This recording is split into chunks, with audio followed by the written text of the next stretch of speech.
اسلام ناجائز خوشی سے منع کرتا ہے اور جائز خوشی کی اجازت دیتا ہے، اور جائز خوشی کی حوصلہ افزائی کرتا ہے۔ نبی کریم علیہ الصلوۃ والسلام نے فرمایا کہ جب تم لوگ شادی کرو تو ولیمہ ضرور کرنا چاہیے، چاہے ایک بکری کا بچہ ہی ذبح کرو۔ صحیح بخاری میں موجود ہے، حضور نبی کریم علیہ الصلوۃ والسلام نے فرمایا جب تم کو کوئی ولیمے کی دعوت دے تو ضرور جانا چاہیے۔ دونوں باتیں قابل غور ہیں، ایک طرف فرمایا کہ خوشی کرنا ضرور، اور دوسری طرف فرمایا کہ اگر کوئی خوشی کرے اور اس میں بلائے تو جانا ضرور، شرکت ضرور کرنا۔ نبی کریم علیہ الصلوۃ والسلام کے گھر کی بظاہر جو حالت تھی، نبی کریم علیہ الصلوۃ والسلام کا جو فقر اختیاری تھا، اس کا عالم یہ تھا کہ ایک مہینہ گھر میں چولہا نہیں جلتا تھا، کتنے ہفتے اور دن گزر جاتے تھے کہ کھانا نہیں کھایا ہوتا تھا، کھجور پر، سرکہ پر اور دودھ پر ہی گزارا ہوتا تھا۔ لیکن جب خوشی کا موقع آتا اور اللہ تبارک و تعالی نے آپ صلی اللہ علیہ وآلہ وسلم کو پیارے نواسے عطا فرمائے، امام حسن اور امام حسین رضی اللہ تعالیٰ عنہ، جہاں مہینہ چولہا نہیں جلتا تھا، لیکن جب نواسے تشریف لائے تو نبی کریم علیہ الصلوۃ والسلام نے ایک بکرا نہیں بلکہ دو بکرے ذبح فرمائے۔ لہٰذا جب خوشی کا موقع آتا ہے تو خوشی کا اظہار بھی کیا جائے گا، پھر خوشی اور مسرت کا تذکرہ بھی ہوتا ہے۔ میلاد ایک ذوق کا نام ہے۔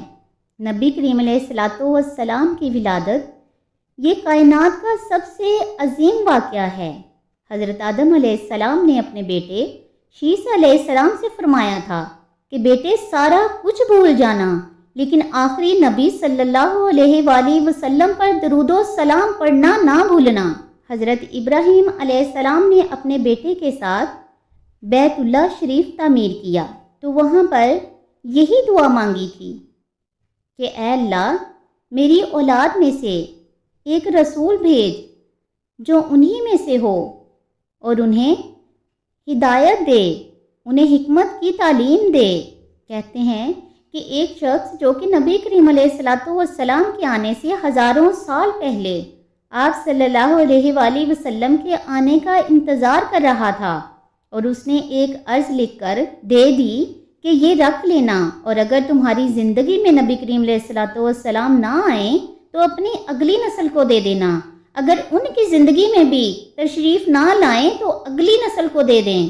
اور وہ چلتا چلتا حضرت ابو ایوب انصاری رضی اللہ تعالیٰ عنہ کے پاس پہنچا۔ حضور نبی کریم علیہ الصلوۃ والسلام جب ابو ایوب انصاری کے گھر تشریف لائے تو فرمایا کہ ساری باتیں تو کر لی ہیں، وہ خط تو مجھے دے دے جو میرے نام لکھا گیا ہے۔ سبحان اللہ۔ حضرت ابو ہریرہ رضی اللہ تعالیٰ عنہ نے فرمایا کہ انہوں نے شور مچانا شروع کیا کہ دیکھو لوگو، آؤ دیکھو، جو سب سے عزت والے ہیں وہ میرے مہمان ہیں، اور سارے محلے کی دعوت فرمائی۔ نبی کریم علیہ الصلوۃ والسلام نے فرمایا ہمیں بلایا تو بتاؤ اب کرنا کیا ہے؟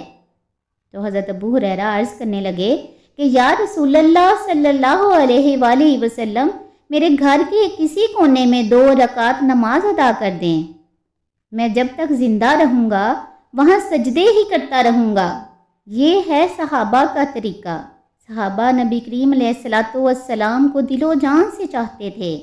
آقا علیہ الصلوۃ والسلام کی تشریف آوری انہیں عیدوں سے بڑی عید ہوتی تھی، اس لیے بے حد خوشی مناتے تھے کہ نبی کریم علیہ الصلوۃ والسلام ہمارے گھر تشریف لائیں۔ جب نبی کریم علیہ الصلوۃ والسلام تشریف لائے تھے، صحابہ اکرام کا بھی مقدس طریقہ یہی رہا کہ نبی کریم علیہ الصلوۃ والسلام کی تشریف آوری میں بہت زیادہ خوشی کیا کرتے تھے۔ اللہ تبارک و تعالی ہمیں نبی کریم علیہ الصلوۃ والسلام کی سچی اور اچھی محبت عطا فرمائے۔ اللہ تبارک و تعالی ہمیں دنیا آخرت میں سرخرو فرمائے اور اسوہ حسنہ پر عمل کرنے کی توفیق عطا فرمائے۔ آمین ثم آمین۔